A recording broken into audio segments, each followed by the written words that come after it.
गले की कुछ बीमारियों की बात करें, गले में इन्फेक्शन होता है, टॉन्सिलाइटिस की बीमारी होती है, इसकी सबसे अच्छी दवा है हल्दी।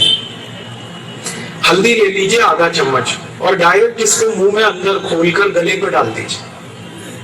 मुंह खोलिए, चम्मच में आधा चम्मच हल्दी भरिए और अंदर ले जाके उसको गले में डाल दीजिए और मुंह बंद करके थोड़ी देर बैठ जाइए। तो ये हल्दी लार के साथ गले में नीचे आएगी और एक ही खुराक में आपकी गले की हर बीमारी ठीक हो जाएगी।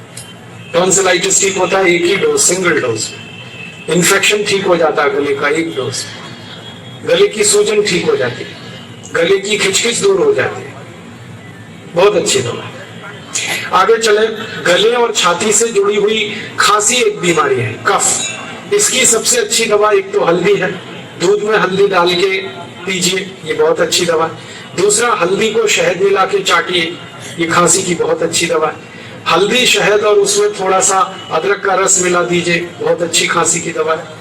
आधा चम्मच हल्दी, आधा चम्मच अदरक, अदरक माने अदरक का रस, और आधा चम्मच शहद, ऐसे बना दीजिए और दीजिए, बहुत जल्दी खांसी ठीक होती है। और हमारे घर में कई बार ऐसी हालत होती है कि खांसते खांसते चेहरा लाल हो जाए, ऐसी खांसी में बहुत अच्छी दवा है, आधा चम्मच अदरक का रस लीजिए, आधा चम्मच पान का रस लीजिए, पान जो हम खाते हैं, और आधा चम्मच शहद, ये तीनों को हल्का गर्म करके ले लीजिए, तो खतरनाक खांसी बहुत जल्दी ठीक होती है।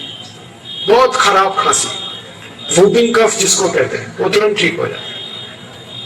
और एक खांसी की दवा है, अनार के रस को गर्म करके पीना, ये खांसी को बहुत जल्दी ठीक करता है। और एक अच्छी दवा है, अमरूद है ना, अमरूद, इसको गर्म करके खाना, ये तुरंत खांसी को ठीक करता है।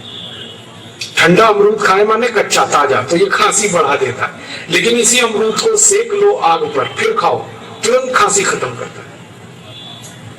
और खांसी की एक दवा है, काली मिर्च, गोल मिर्च, इसको मुंह में डाल लो, चूस लो, खांसी ठीक हो जाती है। अदरक का छोटा टुकड़ा मुंह में चूसो, खांसी ठीक हो जाती। आगे चले, छाती की कुछ बीमारियां हैं, दमा, अस्थमा, ब्रोंकियल अस्थमा। इसका एक इलाज है गायमूत्र, आधा कप रोज पियो, ठीक हो जाएगा। और दूसरा इलाज है दालचीनी पाउडर, शहद मिला के गर्म पानी के साथ लो, बिल्कुल ठीक हो।